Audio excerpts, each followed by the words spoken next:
జై సీతారాం. మేర్కొండ 5th శ్లోకాలో చూసా ఉంటే బ్రహ్మాజీ ఆశ్చర్యం పడేడతా.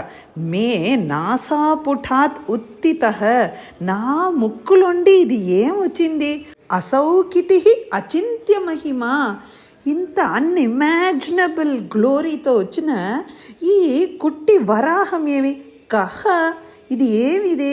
అజితస్య మాయా భవేత్ కిమో, ఇది ఏం మాయావోడ వశమా? ఇది ఏం నడుతుంది అనిసి బ్రహ్మాజీ యోచించారు. బ్రహ్మాజీ ఇక్కడ ధాతరి అనిసి మెన్షన్ చేసిండారు భట్టత్రి.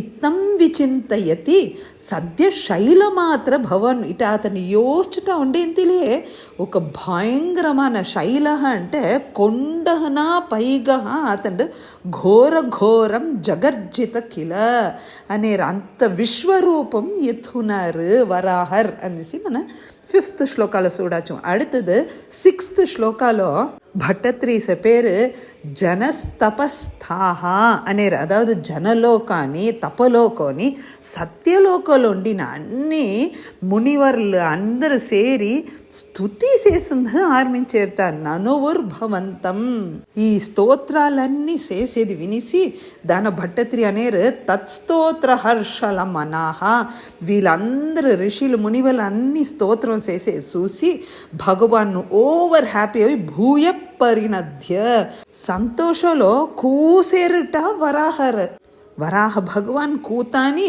విపులమూర్తి, ఇంత పెద్ద హ్యూజ్ ఫామ్లో ఉండే ఆతండు తోయాశయం ఆవాతరహ, అటనేని ఆ సముద్ర రోగ్లో ఒక్క దూహేరు మనోడ వరాహర్. అతడు చూసింది ఎట్ట ఉంది సార్ అనేది 7వ శ్లోకాల్లో తన చెప్పారు. ఊర్ధ్వ ప్రసారి పరిధూమ్ర విధూత రోమ, ధూమ్ర అంటే బాగా డార్క్ రెడ్ కలర్లో ఉందిట ఆతండోడ ఒంట్లో ఉండే జుట్లన్నీ. అది ఎట్ట ఉంది?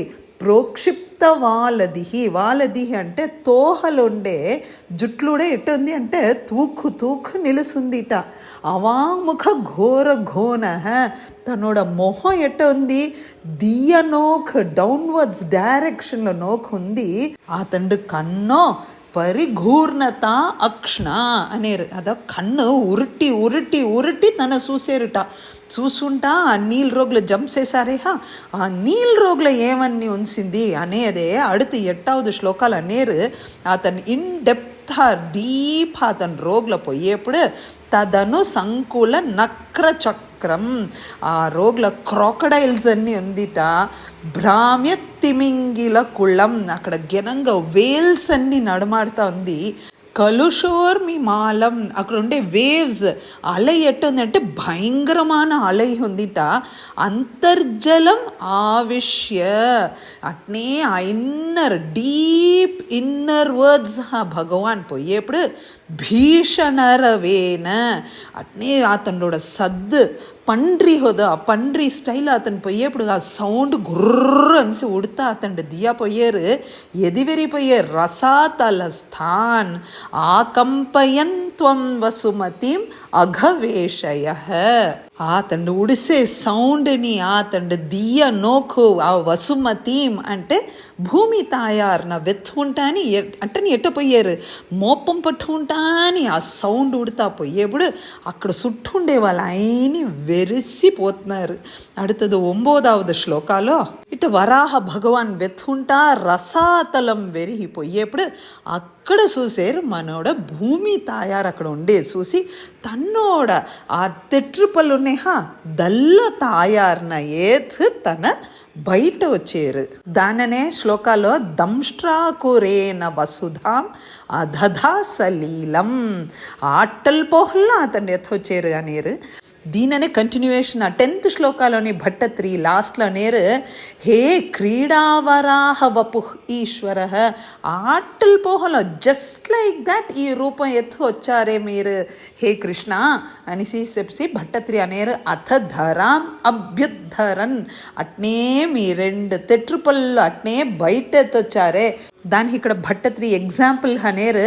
దర్శనాగ్రే లగ్నేన ముస్తాంకురేన అంకిత, ముస్తాకరేన అంకిత అంటే ఇప్పుడే కొత్త పుల్లు మొలిసి బయట వచ్చినాయి. దాన్ని తన్నోட ముక్కులు ఎత్తొతే ఎట్టవున ఆ జాడ అంత ఈజీగా జస్ట్ లైక్ దాట్ మీరు ఎత్తొచ్చారే అని చెప్తా ఉండే భట్టత్రి కడేసులో అనేరు, హే గురువాయూరప్ప నువ్వే ఆ వరాహ రూపం ఎత్తొచ్చావు, ఆ రూపం ధరించిన హే గురువాయూరప్ప పాహి రోగాత్ నావుడ అన్ని రోగంన తీర్సు. ఇక్కడ రోగం అనేప్పుడే మన 2 வகையான ரோகம்னு தோல మన உடல் ரீதியான ரோகம்ని మనோட మనం రీతిயான రోగం రెండునని హే గురువాయూరప్ప నువ్వే తీర్చాలే అనే దాంతో మన ఈ 12th దశకం కంప్లీట్ అవుతుంది. జై సీతారాం.